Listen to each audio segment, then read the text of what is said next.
everyone, and welcome to episode 34 of the WMMA 5 series here on the channel. And 1FC, as the dawn of MMA save has reached the year 2000. We are in the 20th century here, and it is time for our 20th century showdown, as we have one piece of mail to talk about. Well, actually, we'll have two, because this Masakatsu Funaki, his contract is up, and Pancrase wants him. And honestly, as much as I love Masakatsu Funaki, I kind of love for him to go to Pancrase. That'd be a lot of fun, to go back to where he started. Of course, he was 5-0 there, then he lost, and then came here. He was 5-0 after beating Renzo Gracie and Murilo Bustamante as well, which is crazy. And he's coming off of, he's got 2 wins, so that was kind of up in the air about that. He beat Shamrock and Metzger, so he's kind of on like a little Lions Den run. And maybe he could have fought Kin. That might have been a good idea.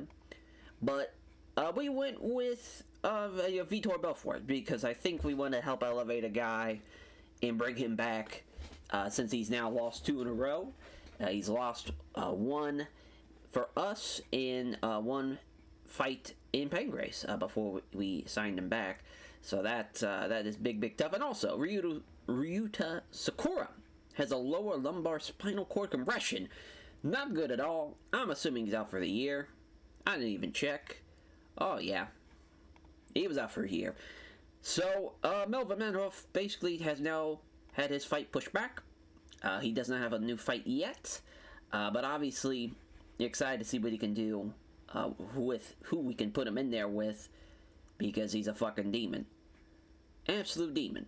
But we'll see. We'll see how that plays out. Before we get to the show, though, we do want to talk about what's been going on in the world. Kazuhiko Fujita's in the world now, which is very fun.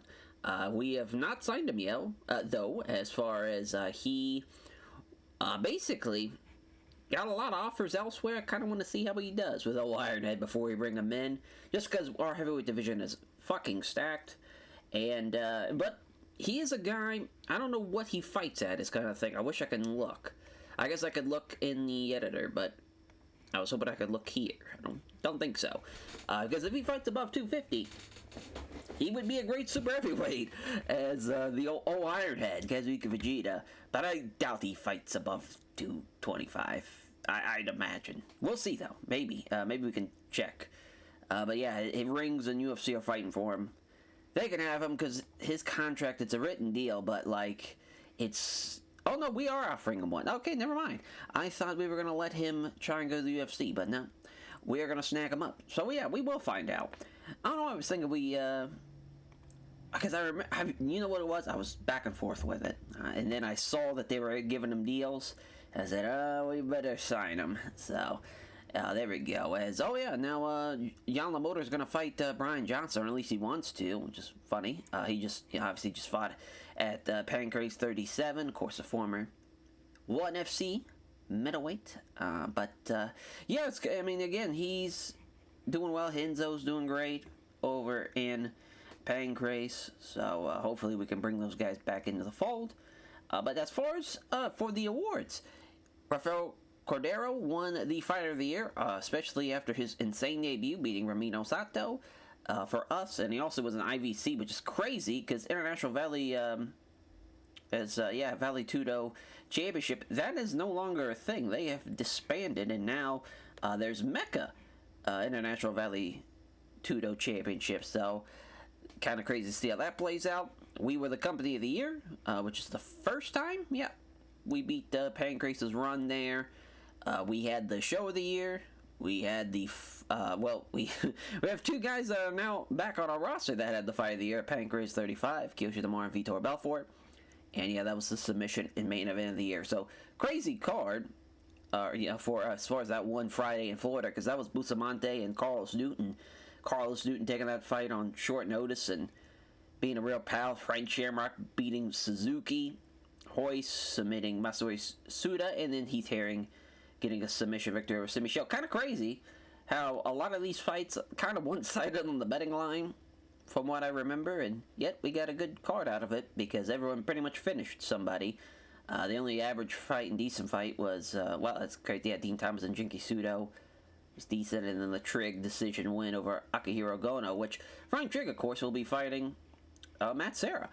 And as far as for this show, yeah, he is in the main event, so kind of nice to go right into that to this. And for Matt Serra, Frank Trigg, interesting bout, because there's not a lot of experience between these two guys. They're both undefeated, and of course Matt Serra, shockingly, beating Matt Hughes, and now he's looking to defend his belt for the first time. For Frank Trigg, 3-0-1, but of course that majority decision was quite interesting, and he just went the distance with Cristiano Marcelo. His only finish was against Ryuta Sakura, so not the biggest of wins. I probably should have gave him Matt Hughes before he fought Matt Serra, but fuck it. We're going to see how he does. He's undefeated. Maybe something good will come from it. You never know. He does have a judo background, but I think it's going to be interesting for Matt Serra. Of course, for Matt Serra, the Brazilian Jiu-Jitsu practitioner just beat Matt Hughes, knocked him out, too. He knocked out Egan Inoue before that.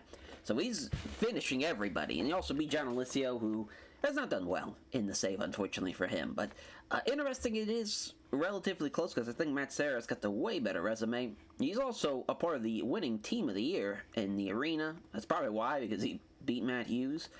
As for Akihiro Gono and Heiharu Sakura, of course, we are in Japan for this show. I believe we are in Tokyo? No, we're in Osaka, never mind. As we will see the Magic Man, Akihiro Gono, take on Heiharu Sakura as the two kickboxers, well, of course with a judo background as well for Heiharu Sakura. They are coming in with 2 wins apiece in ONE FC, but Gono's got the one extra loss to make it 2-3. Gono is the favorite. They have fought once before in 1998 to start off the year, so we're back again in 2000, and they will see a split decision fight maybe be repented for Heiharu Sakura. Maybe he'll get the win this time around, or will Gono get the finish in a decisive manner. Kind of crazy, you know, he's on a split decision win, and he's got a majority decision loss. And he's not finished anybody either here in ONE FC, so that's not a great sign for him. Maybe he can turn that around here tonight.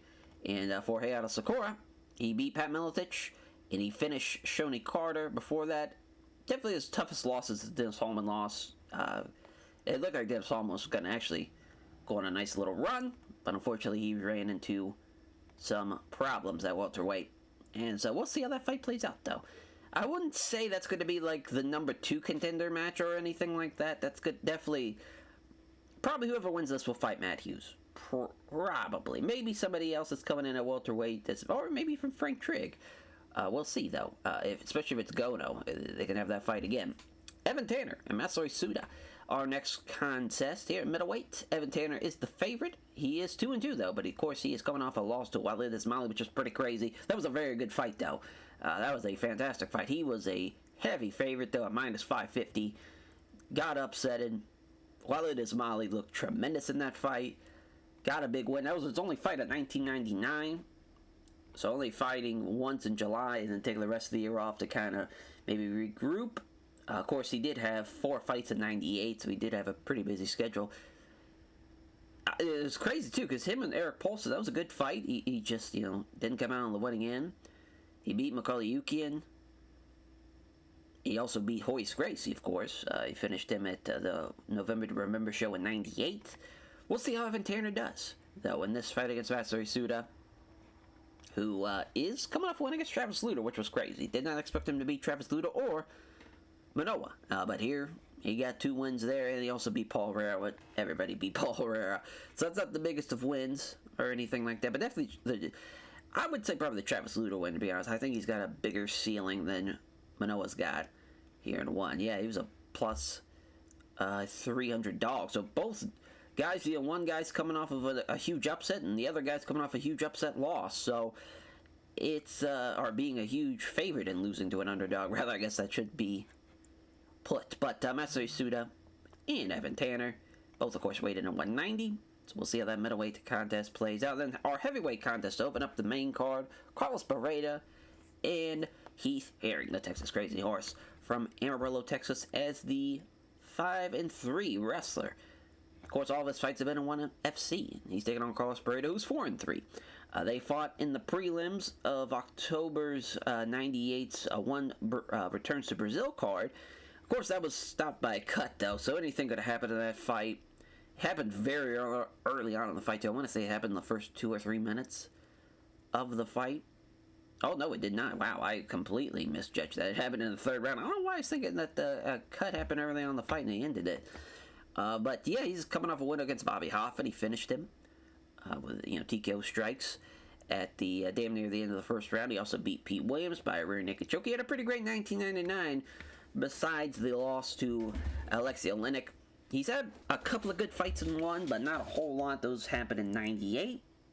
We'll see. He's been a pretty busy guy, though. He's had pretty much 3 fights a year since 96. We'll see if he can get it done. He's got experience on his side. Both guys are minus 110 across the board. That is pretty crazy.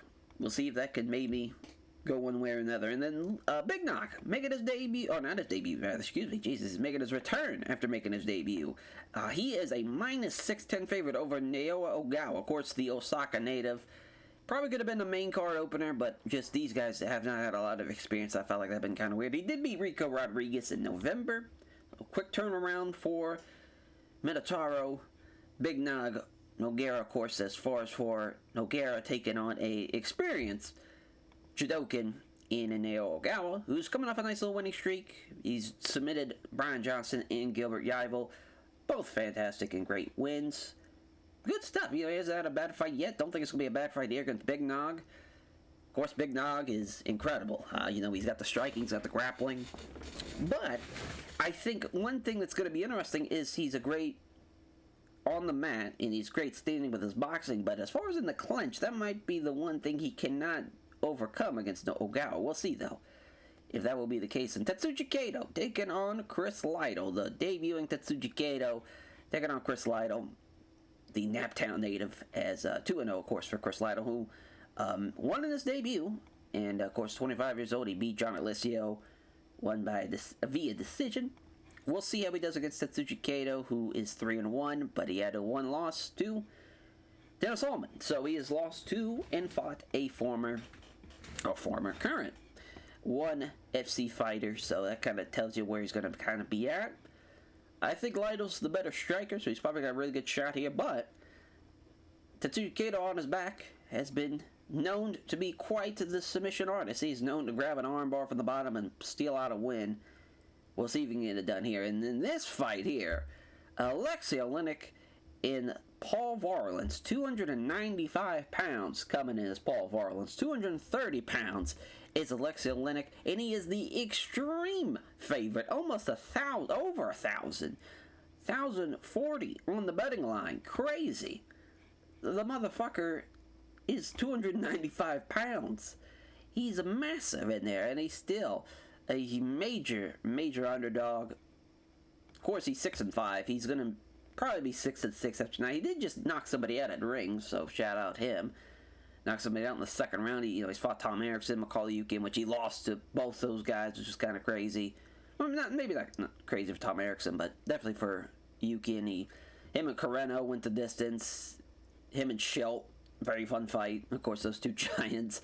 He got knocked down in 52 seconds, and he went the distance with Marco Huas, which was kind of crazy.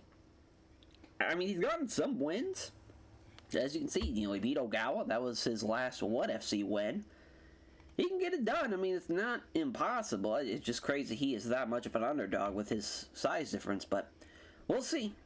We shall see. And then for Genki Sudo, he's taking on the Thug-Jitsu master, Yves Edwards. Yves is 2-2. Genki Sudo's 1-1. Of course, we saw Genki Sudo fought Colin Mansell, which was a very fun fight in October. He lost to Dean Thomas in his debut in June. Looking for his 3rd fight already, 21 years old. Crazy. He is just pushing these fights out. And same thing for Yves Edwards, 23 years old, and he's already on fight number 5. He is on a 3-fight losing streak, though. He lost an IVC. Then he lost the 1 title fight against Ramino Sato, both rear naked choke finishes. Went to distance to Takadori Gomi, but came up on the losing end. If he loses this one, I mean, we won't cut him, but it'd be kind of crazy to have a guy on a 3-fight losing streak, but he's so young, and he's he'd still have a 2-3 record. It wouldn't be the worst thing in the world, but we'll see if he could beat the Japanese native tonight. As our main event, Matt Serra main eventing for the second time, and for Frank Trigg, of course, main eventing for the first time. We will see how Matt Serra does against Frank Trigg in a unique welterweight fight. I don't think, obviously it's crazy to think these guys pretty much debuted. I mean, Matt Serra debuted in '98, and then obviously Frank Trigg debuted a little later, yeah, but they actually made their one debut in '99, and now, fast forward, they are main eventing a fight in Japan to kick off the year 2000 for the first main event of the fucking century. Wild. We'll see as how that plays out. As far as our co-main event, Akira Gono, Hayato Sakura, of course the rematch. First fight happening in OKC. Long way from OKC we are here in Japan. In Osaka, Japan to be exact, as Gono will have a significant weight advantage. He's won 3 of his last fights. He's got all the Blurcast staff picks. It's his fight to win. Let's see if it'll be a decisive finish this time around. Evan Tanner or Masanori Suda. No nicknames. Straight fucking business, these two. Evan Tanner, coming in off of finishing 3 of his last 5 opponents. He's looking to get another finish and get back in the win column. As these two return as well to a rematch here in Japan. Carlos Barreto and the Texas Crazy Horse. Heath Herring, they both have finished 3 of the last 5 opponents. Of course, the last fight ended in a cut. We're hoping the same fate will not happen again tonight. Heath Herring is the slight favorite, but it should be a pretty good fight. And for Minotauro Nogueira, my goodness, it's kind of crazy this fight is not even the biggest odd difference fight tonight, because this should be, Ogawa, again, he's big, he's a great judokan, he's got that going for him, but if he hits the mat, it's over. If he gets caught with a strike, it's definitely over, I would say, for Ogawa. Big knock hits like a fucking truck. Gonna be a good fight, and I will say this, though, Ogawa's got the specific weight advantage. There's a lot of things going in his favor. It's not a crazy Hail Mary bet, to be honest, I would say that. And Tetsuji Kato and Chris Lytle. As Kato's, of course, making his debut here in one slight favorite to Chris Lytle on the Bloodcast stat picks, 4-3. I think he's the better striker. Don't know about the better grappler, though. Tetsuji Kato, again, is great on his back. We'll see, though, how that plays out. As for Alexei Oleinik, the boa constrictor, taking on the polar bear, Paul Varelans. As for Varelans, my goodness, he's got an uphill battle to climb, but he's got a significant weight advantage. I think that weight advantage is going to help him out a lot here tonight. We'll see, especially with somebody that's such a good grappler like Alexei Oleinik. But again, he's a fucking beast. So if there's somebody to overcome that, it would be him. And for Jinki Sudo, the Neo Samurai, he's taking on the Jitsu Master Yves Edwards, who is the favorite on the Bloodcast Epics. There are a couple of people backing, though. Sudo to get a win here tonight. The Tokyo native, though, fighting in the first fight of the 20th century for ONE FC. And now Big John's a referee for this fight as well. And they touch gloves, and here we go. Already coming in with a big right, but Sudo dodges it. Counterattacks the left jab and a right hand. It's a nice 1-2 counter. Edwards with a 1-2 there, though, so he answers back. Nice counter off the leg kick with a left jab and a right cross. That missed it, though. Both guys are really looking to counter-strike, so we're seeing some great strike defense. Nice right hand from Sudo. Counter jab again from Yves Edwards, as he lands the big right hand. Does Sudo after the jab, misses. Pair of jabs from Edwards. Right hand lands from Sudo. Sudo slipping past the right hook, counters the left hand. Good shit. I mean, he's doing really well. Oh, wow, went for the spinning back kick to Edwards, but he missed it after the jab. Nice right hook from Sudo. Yeah, this is a close fight. I mean, listen, the betting line was pretty much on point. At -110 and +100, this has been very close. Oh, boy. He cut him with that fucking left hook. Holy shit, after dodging the spin kick. Great stuff from Jinki Sudo. There's another left cross. Oh, my lord. He knocked him down with a head kick. What a way to come back and win that fight. I mean, my goodness. It looked like he was in trouble. After getting cut like that, he answers back with a great head kick and dropped him, finished him. Great fight, and a great way to kick off the show, and a great way to kick off the year 2000. The boa constrictor, Alexei Oleinik, and Paul Varelans. I'm glad Big John's out there as the ref. At least 70 pounds on him does Paul Varelans have. Insane. Varelans gets caught with a 1-2, though, already. Oh, my. That's the thing. Alexei Oleinik's going to be very fast.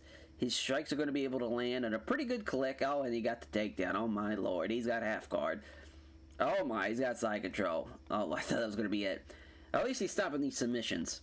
He went for all of them. He went fucking arm triangle into, Kimura. Did nothing happens. Oh, wow. Now he gives up his back. Well, now he's got both hooks in. That's it. Yeah. Well, yeah. I mean, at least it lasted 6 minutes. At least it was rated good. But, yeah, that was just complete domination from Alexei Oleinik as he beats the Giant. But listen, the Japanese crowd loved themselves as fucking ginormous human being out there fighting. So, we were really playing to the crowd with that one. Yuji Shimada is our referee. Which is awesome. The fucking pride ref. Tetsuji Kato and Chris Lido looking to battle it out. Let's see if Lido can make it 3-0. Either fighter lands anything off the rip. A nice right hand, though, from Lido. Pair of jabs from Kato. 2 left hands from Lido, but Kato steps back to avoid the right to the body. Nice 1-2. Lido's landing some good combinations. There's a takedown attempt, but Lido stops it partially. It's just hopping, so now Kato's going to get him against the ropes. Oh, yeah, they actually got out of it, so that was a great job by Lido to wrestle free, and now they're back to striking. Kato missed the left hand. 1-2 from Lido, fails to land. Oh, nice right hook to the ribs there from Lido. Again, the striking difference is definitely evident so far. Counter jab from Kato. Oh, he caught him with a feint, did Lido. 1-2 doesn't land either blow. Kato with a left hand. Counter left hand to be exact. Jab lands, hits a nice right hand here.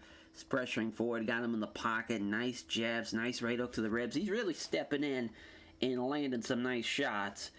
And Lido comes in with a nice strike attempt. And now there's a jab from Kato.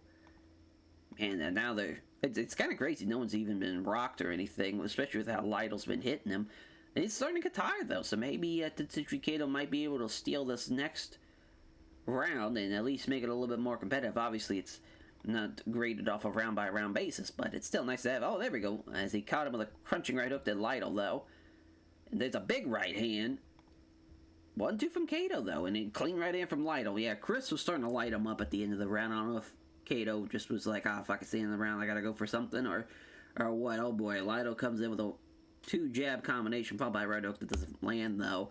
That right hook probably could have been a fight ender, if I had to guess, if that would have landed. Another Kato shot that misses, and it's a counter from Lido, but he missed again with a big right hand. Oh, Lido stumbles into the clinch. Oh boy, that is not a good sign. We still got half the fight left. Literally, it's only been one round. There's a knee strike above the hip. Kato's going to take him down. So this is where Tetsuji Kato is at his best, you would assume. Actually, his best would probably be on his back. But, oh wow, now he's... Well, there we go. Now he's on his back. Now he's got side control. Kato trying to block his attempt to pull guard. Oh, no, actually, never mind. Yeah, I'm an idiot. Kato's on top. They're looking for the Kimura. Oh, wow. I thought that was going to be it. They stand him up, though, as Big John is not with the bullshit there. Which is, again, he's a guy who's fast with the stand-ups. Nice counter here from Lido. Left jab, right cross. Right hook is blocked. Also, the left jab is blocked. Chris Lido with great strike defense. He misses this one, too, though. Now he slips past the right hook and counters the left hand. Again, Lido just falling into a clinch, and Kato's going to trip him down yet again. This is going to work for Tetsuji Kato. He's in a good spot. He's getting these takedowns. Yeah, the big weight cut must be taking a toll on him. Which, I mean, you don't want to take a big weight cut here. I mean, he's 5'11". Maybe he should fight a middleweight. Yes, I mean, 170 might be a little too much for him. Which is crazy. I mean, that should be a pretty relatively easy weight cut if he's... Well, I mean, as I say that, he might be walking around 190, so he's going to have to cut 20 pounds. That is a tough weight cut. Now, so here comes Kato, misses the right hook, leaves himself open for a counter. It's a right jab and a jab and a right cross that misses, rather. Nice straight right. Oh, quick left and a right that just misses. Either fighter can land a significant shot. Jab, missed the right hand. Too much combination, quick left, straight right from Kato, who's breathing very hard now. So now both guys are gassed. Kato's got more energy, though, and he's able to push the fight a little bit. Got him with some stomps. He's kneeing him. Elbow strikes. Looking good. He's looking real good. He's doing his thing. Yuji Shimada, though, is going to separate him. Oh, I was thinking the ref was fucking big job, but no, it was Yuji Shimada. So yeah, he stood him up relatively quick. Nice 1-2 from Kato. Yeah, but Kato's basically on E. Nice right hand. Misses the right hook. Gets kind of a solid right hand, does Lytle. So now he's getting rocked. He's getting countered. He's still landing some big shots, but I just think Kato might have done enough here to win this fight, depending on how this last round goes, of course. Because he's kneeing him. He's got him in the clinch. He's taking control of the fight. He's taking him down. But both guys are pretty much exhausted going into the final round. Yeah, the knees to the body, the red marks all over him. Here we go. Neither fighter misses, or neither fighter lands the shot, and that's a 1-2 that's off for Lytle. It's a 1-2 that's a miss for Kato. 1-2 misses for Lytle. There's a 1-2 from Kato that time, finally lands. They both fall into a clinch. Kato, again, the better wrestler. Got him with a knee. Hard stomp. Knees him again. Oh, tries to, but Lytle actually pulls clear and circles out. They fall back into a clinch, and again, Kato, this is exactly the type of fight he needed. Now he cut him under the eye. Beautiful stuff. Elbows him again. Stomps him down. Oh, gets out of it again, though. I mean, Lytle's got to just go for broke. He needs, yeah, there we go. 1-2 from Lytle. Oh, boy. Great counter, though, from Kato. Left jab and a right cross. Pinned up against the ropes. Another knee strike attempt, but this time Lytle just pulls the clinch in tighter to stop anything. Caught him with an elbow to the face, though. They're going to check on that cut. Not a fight ender, luckily. And we're back to the fight as Kato with a left hook. 1-2 from Lytle. Left hand from Kato. Nice straight right hand from Lytle. My goodness, though. He is... Both guys are really swinging. Oh, nice sprawl from Lytle. I thought Kato was going to secure that takedown. And he gets countered with a left cross here after the right hook misses. 1-2 from Kato. Goes for another takedown. Lytle's not going down. And we'll see. I mean, an OT round would be kind of crazy. Oh, wow, they're all going to give it to Tetsuji Kato. Yeah, I mean, I don't have any problems with that whatsoever. I felt like he did win that fight. I think he came back in that first round and completely dominated him, to be honest. Well, the fourth round was pretty close, but the third round and the second round, he definitely dominated him. And yeah, I mean, an OT round would have been nice if they both obviously had some energy, but it is what it is. And plus, they don't know how to do a fucking OT round anyway. So Tetsuji Kato gives the name check to everyone at Takada Dojo, all of his various sponsors, and all of his friends, family, and supporters. Our last prelim fight, Hiro Ogawa, the big Osaka, Japan native, taking on Minotauro Nogueira. Give it up at least 35 pounds. Is Big Nog, but he's not even the biggest weight underdog tonight. Now he's in the pocket already. Oh boy, straight right hand landed hard. Got him in the pocket. Oh Jesus. Straight right hand. Caught him with a right hook after two left hands. Holy shit, now there's a gash above the fucking hairline. Nogueira takes him down. He's gonna get... Oh wow, he stops him in half guard. He's gonna get out of that though. Wow, he actually stuck in half guard. This is crazy. There we go, he's got side control. Armbar. Oh, it's in deep.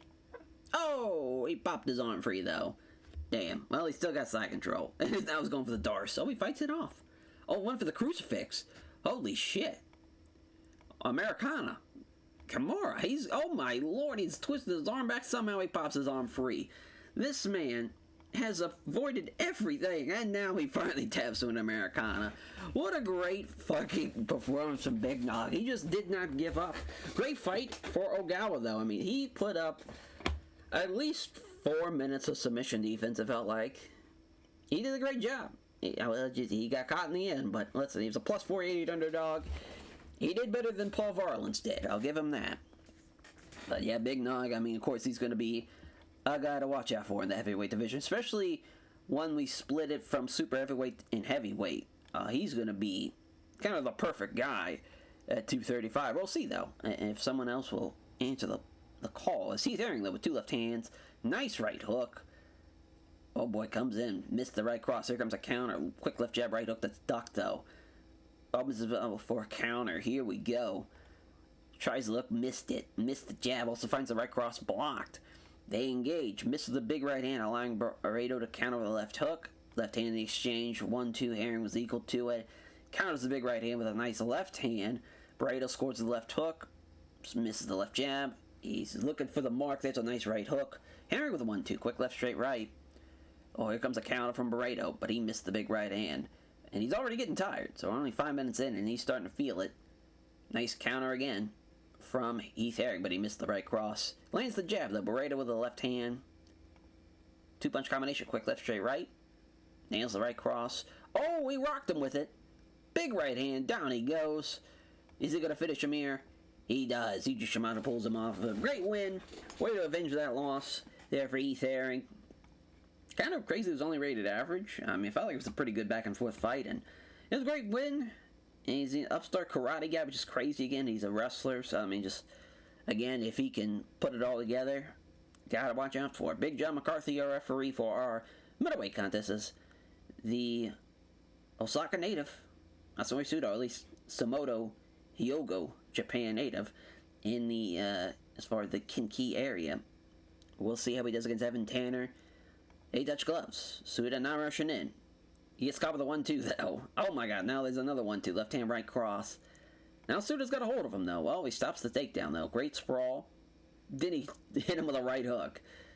Another takedown. This time he gets it, though. It's a single leg.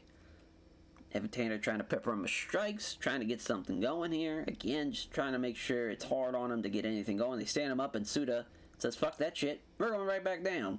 So again, it's basically going to be a stalemate here because Tanner he knows not to overplay his card. Oh my god, and now Suda again trying to pass this, another scramble.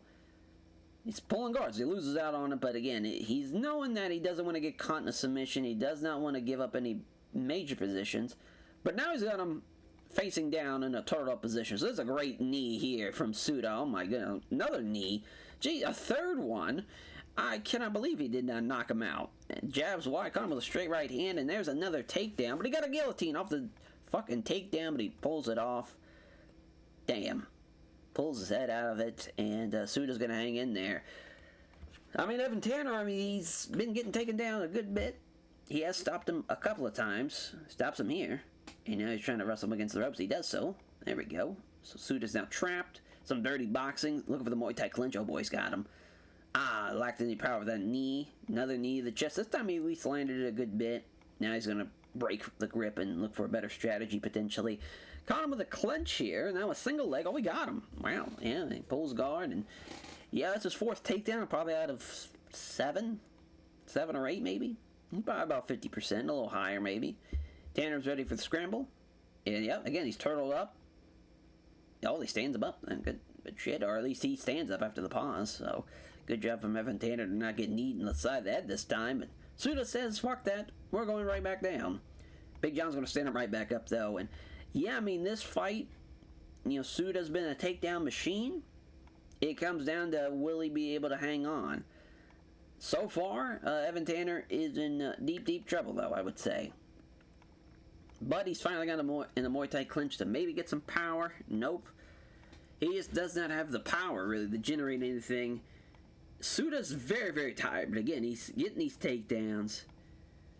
It's tough to see, really, because he's not able to do anything once he takes him down. There we go, Evan Tanner sprawled. Now he's going to take the initiative, is Tanner. Nice right cross. He's looking to be the aggressive fighter. He just keeps getting taken down now. He could stop him once or twice, but eventually he just can't do it. I mean, it's just rinse and repeat here. He's finally got side control, so he's finally looking for something here. Final round, and yeah, I mean, he's taking a beating here. The knees out of the clinch, the straight right hands. He's been getting fucked up, but he has been taking them down. So it really comes down to how the judges are going to score this one. I would like for them to judge it off damage, but we'll see. He's had some moments of brilliance as Masaru Suda, but not a whole lot. The knees to the head were definitely his biggest thing. And Big John's just saying, fuck that shit. You are not going to try and wait this game out. But Evan Tanner's just been gassed. I mean, he got to take it down probably at least 10 times, 10, 12 times. Oh, well, Masaru Suda looks for the armbar out of the north-south, and that's a scramble. He ends up in half guard, though, so he's back on top, in control. Big John's going to stand up, and Suda says, fuck that. We're going right back down. One for the side control. It's a scramble, though. Yeah, both guys don't really have a lot left to give. But again, Suda in control. He's getting out scrambled. He's getting out wrestled. It was not Evan Tanner's night as far as from that regard. Will the damage be enough? No, it will not. Masaru Suda is going to win this one. Again, another upset loss for Evan Tanner. I mean, just the wrestling. 11 takedowns. Hard to win a fight like that. So he's now lost back-to-back fights for the first time in his career. Obviously, the fight was pretty boring because of Masaru Suda's repeated rinse and repeat of takedowns. But at the same time, once it goes from 11 to 17 on takedowns, like, brother, you gotta stop him. It's like, Jesus Christ. He wasn't completely laying praying. I mean, John McCarthy was standing him up quick. He was just going right back down. It was definitely a winnable fight for Evan Tanner. You'd get him in the Muay Thai clinch, you just couldn't knee him with all of his power. Just not a great performance, really, from Evan Tanner, which is unfortunate. Our co-main event, the Magic Man, Akihiro Gono, and Hayata Sakura. They engage already with a 1-2. Sakura finds a way past his opponent's cover with a sharp 1-2 as well. So both guys with 1-2s. Yeah, they're looking to light it up here. Oh, here goes a misses badly with a roundhouse kick to the body. Gets kind of a solid right hand. Gono misses the right cross. Here comes a right hand. Doesn't connect though from Sakura. Sakura with the left hand. Sakura was equal to that 1-2. Left hook. Sakura's off target with a jab, but it's a left roundhouse kick to the body. So he's really showing off his kickboxing. We're not really seeing that from Gono. He's been pretty conservative. We're seeing Sakura throw kicks, and oh, there's a left hook though from Gono. But again, he goes for the right roundhouse kick, which is just countered and misses badly with it. So it's been pretty brutal that his misses have been that bad. But at least he's going for it. There's a solid right hand from Gono. Nice left cross from Sakura. Oh, nice quick kick from Sakura there. So again, his kicks are coming. Again, but Gono with the counter. He's not really doing a whole lot once he gets countered, because Sakura's lighting him up. I'm sure he's outstriking him with this, with being on the offense and doing his thing. Gono goes for a body kick for the first time, but that misses. 1-2 misses from Sakura. He's starting to slow down, so already kind of feeling the effects of all these body kicks and leg kicks, as there's one there. Doesn't make contact. Gono attacks with a right cross, though. Left jab misses the low kick. Left jab doesn't connect on the right roundhouse kick to the body. And yeah, he just keeps on missing the Sakura, but he lands the left roundhouse kick to the body there. Nice right hook from Gono. Misses the counter on the countered the missed roundhouse kick with a left jab and a solid right hand. That's the end of the first round. They meet in the center, slipping past the right hook and counters with a right hook. They come together and trade strikes, slipping past the right hook and counters with a jab and a body kick that misses. Nice counter again, misses the big right hand, allowing Sakura to counter with a right as well. Attempts the body kick, comes up short, definitely slowing down. Scores a quick kick to the lead leg, connects to the left hand, misses the jab, scores to the right hook, left jab, also scores to the left kick to the body. Sakura's starting to breathe a little heavier though. Caught him with a leg kick, missed the jab, hits the kick to the lead leg. Quick exchange of strikes. For the fighters looking shattered, clinched up. Can't really do anything though. They try and wrestle Sakura back up to the ropes. Does Gono? He does so. Gono is breathing very hard. Went for the elbow. Sakura gets out of it though. And we're back. Dodging the right hand. It counterattacks the left kick to the rib cage. Oh wow. As they both fall into a shattered clinch. So we're still got the second half of this fight, and they're already falling in the clinches. Not a good sign. Not a good sign. A nice roundhouse kick to the body again from Sakura. 1-2 from Gono. Missed the counter. Here comes a great counter though. Or missed the right hook rather, and gets countered. There we go. It's Gono with a left jab and a good right hook. Off target left jab also comes up short on the body kick. They engage. Left jab can hit the kick to the body. Left hand. Oh, scores a quick kick to the lead leg after the jab. Scores trying to push him, so he's back against the ropes. Elbow to the face. Knee to the thigh. Caught him with a knee inside the thigh. Doing a good job. Score trying to go for a potential takedown, potentially, but he quickly turns him and it creates enough space to get away from the ropes. Counters right hand with a right cross. Very tired. They meet in the center. Left hand from Gono. And that's the end of the second round. Our third round. Score counters the right hand with a kick to the leg. Misses the right hook and leaves himself open for a counter with a right cross. Jab. Doesn't make a leg kick. Connect. Left jab. Or straight left, rather. And a straight right and a quick left, I guess, rather. As I know, here comes Sakura with a jab, doesn't find the mark on the right hook. Left cross from Gono. They again fall into a clinch, and Gono's trying to wrestle him up against the ropes, so it's not happening. Maybe this time he does so, yep. But he gets out of it.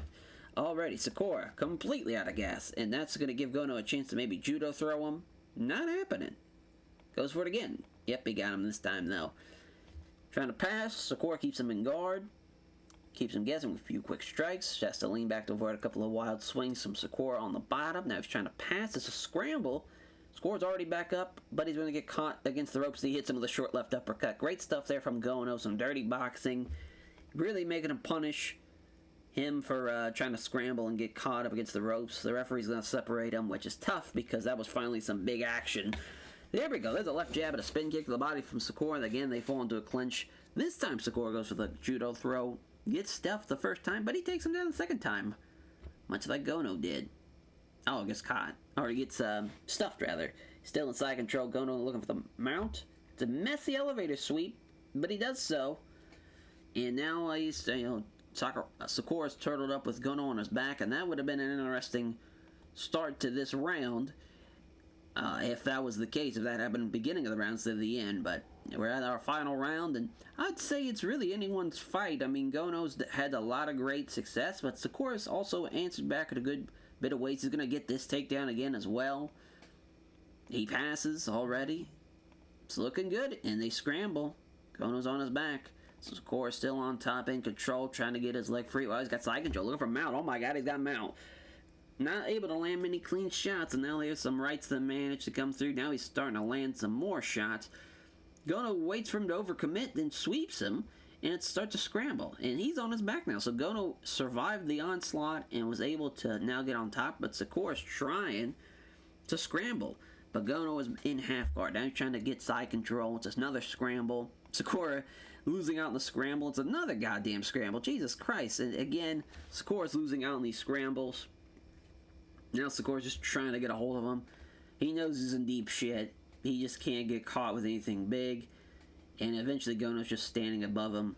And now always trying to go back into it. And it's another scramble. I would love to see an OT round. Again, I don't think it's going to happen. Yet they gave it all to Sakura. Pretty crazy. I mean, I know he did land more takedowns, but he also got stuffed a little bit more. I feel like the strike difference was pretty big for Akihiro Gono as well. His passes were better. Well, I guess they did have the same amount of passes. He's had one last attempt, so actually, Sakura had the better passes. But he had the perfect sweeps, 2 for 2. Yeah, I mean, that's just a tough way to lose. Tough. And he wants Frank Trigg. I mean, fuck. Kind of crazy. He gets that win, but again, he will probably fight Matt Hughes. I don't think he'll be fighting Frank Trigg unless he loses Frank Trigg here tonight. We'll see, though. Judges for this bout. And here we go for a title fight. They engage. Stalemate, rather. Now, stalemate. A stalemate. As both guys are trying to land something. Trigg with a right jab that misses. Also misses the right hand. Right hand taking on the gloves from Sarah. So both guys, a little tit for tat. Dodges the right hand, counterattacks the left jab and a right cross. Here comes a nice counter from Sarah. He's the one that lands the first big shot. Sarah with a good job counter-striking. There's a jab and a good right hand. Yeah, Trigg does not want to get caught with something big like that. Probably broke his nose off that right hook. Now Trigg's trying to get him in a clinch. I think that pissed him off more than anything. But he's able to wrestle out of it. Trying to go for a takedown again. Not taking the initiative. He lands the big right hand to Matt Sarah. Crazy. He's landing some big shots, though. Nothing but air on the big right there. They did land the left, and there's a nice right hook. Takedown attempt from Trigg. Oh, he got him. But Sarah's not a guy you want to keep on the bottom, that's for sure, because he's going to sweep you. And yeah, it's a scramble already. Oh my god, he's got his back. Body triangle. If he gets both, oh wow, yeah, he's got the body triangle, rear naked choke. Wow. Trigg fights it off. Now he's just fucking round and pound and going for the rear naked choke. Matt Sarah is a terror. He is the terror for a reason. Jesus Murphy, that was insane. I really don't know who's going to beat him. I mean, he's been unreal. Matt Hughes knocked him out. Frank Trigg took his back and destroyed him. Just crazy. Crazy stuff. Sakura definitely going to fight Frank Trigg next. Looks like that's going to be the fight. I don't know what Matt Sarah's going to do as far as his next title fight. I mean, you know what's crazy, though? Mike Swick is coming in, and he's done well. He won his debut fight. He's a 6-foot welterweight. He would probably give Matt Serra a lot of trouble. He's definitely someone to watch out for. Critical rating of a 60, so we just barely scraped by that. Increased our popularity to $5,000 performance bonuses tonight. I felt like Gono did pretty well too. Suda, Keith Haring, Big Knock, of course, Kato, of course. And yeah, that works great tonight too. Good stuff. Yeah, made about 100 grand. All in all, a successful show in my book. All while they're ending, Pancrase adds light heavyweight, as it says. Adds bang, adds light heavyweight. Oh, Pride. Different shots. Rafael Carano, rather. Yeah, we have signed the Spider. Anderson Silva coming in. We'll see how he does. Gonna be a lot of fun. Of course, as a middleweight, I mean, Mario Bustamante better be ready. Wow, and Evan Tanner once again responds to Mario Bustamante with anger. Yeah, I mean, Anderson Silva, that fight happens. Which I don't know if we're giving that fight right away, obviously, but it's definitely going to be a fight to watch. It's crazy, too. Frank Drake fought the rest of that fight with a broken nose. Yeah, we'll obviously keep Lytle. We might let Evan Tanner go. Because, yeah, I mean, Pancrase offer him a contract, maybe, nice change of scenery. He's lost 3 of his last 4. His 1 win was over Royce. Yeah, it might be time. Even though he's a top 5 middleweight for us, sometimes it's just nice to let the guy go and let him kind of plant his feet elsewhere. Yes, we'll withdraw that. Okay, and it looks like we'll be fighting for Fujita.